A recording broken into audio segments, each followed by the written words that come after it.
ನಮಸ್ಕಾರ, ನೀವು ನೋಡ್ತಾ ಇದ್ದೀರಿ ಸುದ್ದಿ ವಿಚಾರ. ನಾನು ನಿಮ್ಮ ಚೇತನ್. ಪ್ರತಿಯೊಬ್ಬರು ಈ ಸುದ್ದಿಯನ್ನು ನೋಡ್ಲೇಬೇಕು. ಯಾಕಂದ್ರೆ ವೀಕ್ಷಕರೇ, ನಮ್ಮ ಪರಿಸರ ಅಂತಿದ್ದಾಗನೇ ನಮ್ಮೆಲ್ಲರಿಗೂ ಒಂದು ರೀತಿಯ ಆಸ್ತಿ ಇದ್ದಂಗೆ ನಾವು ಅದನ್ನ ಕಾಪಾಡ್ಕೊಂಡು ಹೋಗ್ಬೇಕು ಅಂತ.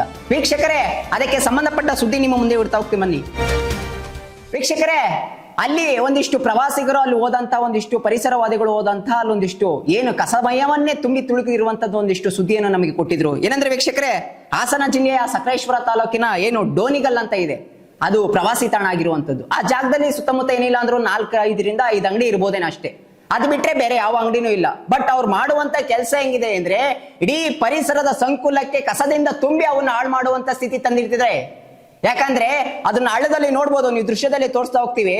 ಆ ಹಳ್ಳ ಹೆಂಗಿದೆ, ಆ ಹಳ್ಳದಲ್ಲಿ ತಂದಿ ಕಸವನ್ನೇ ಅದು ಡಂಪ್ ಮಾಡ್ತಾ ಇದ್ರೆ. ಆ ಕಸ ಎಲ್ಲೋಗ್ಬೇಕು? ಓಲಿ ನಮ್ಮ ಬೆಂಗಳೂರು ತರ ಏನಾದ್ರೂ ಪೌರ ಕಾರ್ಮಿಕರು ಇದ್ದಾರೆ ಅಲ್ಲಿ ಕಸ ಎತ್ತಕ್ಕೆ? ಅದೊಂದು ಪ್ರವಾಸಿ ತಾಣ, ಅವ್ರಿಗೊಂದಿಷ್ಟು ಬುದ್ಧಿ ಇಲ್ವಾ? ಹೌದು, ಅಲ್ಲಿ ನಗರ ಪಾಲಿಕೆಗಳು ಏನ್ ಮಾಡ್ತಿದೆ, ಅಧಿಕಾರಿಗಳು, ಜಿಲ್ಲಾಡಳಿತ ಏನ್ ಮಾಡ್ತಿದೆ, ಅವ್ರಿಗೊಂದಿಷ್ಟು ಅವೇರ್ನೆಸ್ ಮೂಡ್ಸಕ್ ಬರಲ್ವಾ? ಅವ್ರು ಕಸ ಹಾಕ್ತವ್ರೆ ಅಂದ್ರೆ ನೀವು ನೋಡ್ಕೊಂಡಿದ್ದೀರಾ? ಅದು ಏನಾಗುತ್ತೆ ಅಂದ್ರೆ, ನೀವು ಹಾಕ್ತಿರೋ ಹಳ್ಳದಲ್ಲಿ ಕಸ ಅದು ಮಳೆ ಬಂದಾಗ ಎಲ್ಲಿಗೆ ಹರ್ಕೊಂಡು ಹೋಗುತ್ತೆ ಅಂತ ಆದ್ರೂ ಗೊತ್ತಾ? ಆ ಒಂದು ಹಾಕುವಂತ ಕಸ ಎಷ್ಟು ಅಪಾಯಕಾರಿ ಅಂತ ಗೊತ್ತಾ? ಯಾಕಂದ್ರೆ ಸಕಲೇಶ್ವರ ಅಂತ ಹೋದಾಗ ಅದು ಪೂರ್ತಿ ಘಾಟ್ ಸೆಕ್ಷನ್, ಪಕ್ಕದಲ್ಲೇ ನದಿ ಹರಿದೆ, ಹೇಮಾವತಿ ನದಿ. ಆ ಕಸ ಮಳೆ ಬಂದ ತಕ್ಷಣ ಕೊಚ್ಕೊಂಡು ಹೋಗುತ್ತೆ, ಹೇಮಾವತಿ ನದಿಗೆ ಸೇರುತ್ತೆ. ಸಾವಿರಾರು ಲಕ್ಷ ಗಟ್ಟಲೆ ಜೀವರಾಶಿಗಳಿದೆ ನದಿಲಿ. ಆ ಸಕಲೇಶ್ವರದಲ್ಲಿ ಹಲವಾರು ಕಾಡು ಪ್ರಾಣಿ ಪಕ್ಷಿಗಳಿದೆ. ಅವು ಗೊತ್ತಾಗಲ್ಲ ಯಾವ ತಿನ್ಬೇಕು ಏನು ಅಂತ. ನೀವು ಹಾಕುವಂತ ಪ್ಲಾಸ್ಟಿಕ್ ಸೇರ್ಕೊಳ್ಳುತ್ತೆ. ನಾವೇ ಕೈಯಾರಿಂದ ಪ್ರಾಣಿ ಪಕ್ಷಿಗಳನ್ನ ಜೀವ ತೆಗಿತೀವಿ. ಮಾನ್ಯ ಈಶ್ವರ್ ಖಂಡ್ರೆ ಅವರು, ಅರಣ್ಯ ಸಚಿವರು, ಇದ್ರ ಬಗ್ಗೆ ನೋಡ್ಬೇಕು. ಕೂಡಲೇ ಅಲ್ಲಿ ಯಾರು ಅಧಿಕಾರಿಗಳು ಇದ್ದಾರನ್ನ ಅವ್ರು ಕಳಿಸ್ಬೇಕು. ಅವ್ರು ಹಾಕಿರುವಂತ ಕಸನ ಕೂಡಲೇ ಅವ್ರನ್ನ ಎತ್ತಂಗಡಿ ಮಾಡ್ಬೇಕು ಅಂಗಡಿಗಳು. ನೀವು ಎಲ್ಲಿಂದನ ಬಂದಿರ್ತೀರಾ ತಮ್ಮ ಬದುಕನ್ನ ಕಟ್ಕೊಳ್ಳೋದಕ್ಕೆ? ಆ ಬದುಕು ಕಟ್ಕೋಬೇಕಾದ್ರೆ ನಾವು ಸುತ್ತಮುತ್ತ ಜಾಗನ ಸ್ವಚ್ಛವಾಗಿ ಇಟ್ಕೋಬೇಕು.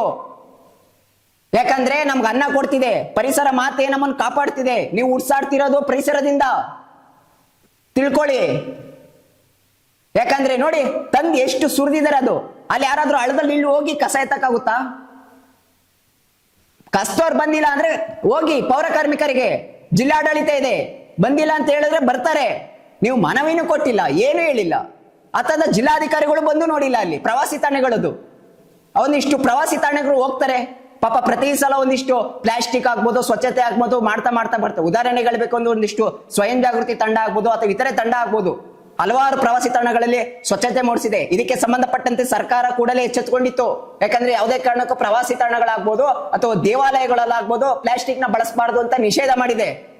ಬಟ್ ಆದ್ರೂ ಈ ರೀತಿ ಆಗ್ತವೆ ಅಂದ್ರೆ ಅದು ಸಕಲೇಶ್ವರದ ಹತ್ರ ಇರುವಂತದ್ದಲ್ಲಿ ಅಲ್ಲಿ ಕೂಡಲೇ, ದಯವಿಟ್ಟು ಹೇಳ್ತಾ ಇದೀನಿ, ಕೂಡಲೇ ಅಲ್ಲಿರುವಂತ 5-4 ಅಂಗಡಿಗಳನ್ನ ತೆರವುಗೊಳಿಸಿ ಅಲ್ಲಿರುವಂತ ಪ್ರವಾಸಿ ತಾಣಗಳಿಗೆ ಒಂದಿಷ್ಟು ಕ್ಲೀನ್ ಮಾಡಿಸಿ.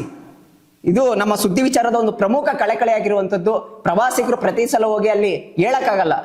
ಯಾಕಂದ್ರೆ ನಾವಾಗೆ ನಾವು ತಿಳ್ಕೊಬೇಕು ಅನ್ನೋರುವಂಥದ್ದು. ಜಿಲ್ಲಾಡಳಿತಕ್ಕೂ ಒಂದು ಮನವಿ, ಅಲ್ಲೂ ಕೂಡಲೇ ಅವ್ರನ್ನ ಒಂದಿಷ್ಟು ಅಧಿಕಾರಿಗಳು ಯಾರಿದ್ದಾರೋ ಗಮನಕ್ಕೆ ತಂದು ಅದನ್ನ ತಿರುಗೊಳಿಸುವಂತ ಮಾಡ್ಬೇಕು ಅನ್ನೋದೇ ನಮ್ಮ ಸುದ್ದಿ ವಿಚಾರದ ಪ್ರಮುಖ ಸುದ್ದಿ ಆಗಿರುವಂತದ್ದು. ಇದಾಗಿತ್ತು ನಮ್ಮ ಸುದ್ದಿ ವಿಚಾರದ ಪ್ರಮುಖ ಸುದ್ದಿ. ಸುದ್ದಿ ನಮ್ಮದು, ವಿಚಾರ ನಿಮ್ಮದು. ನಮಸ್ಕಾರ.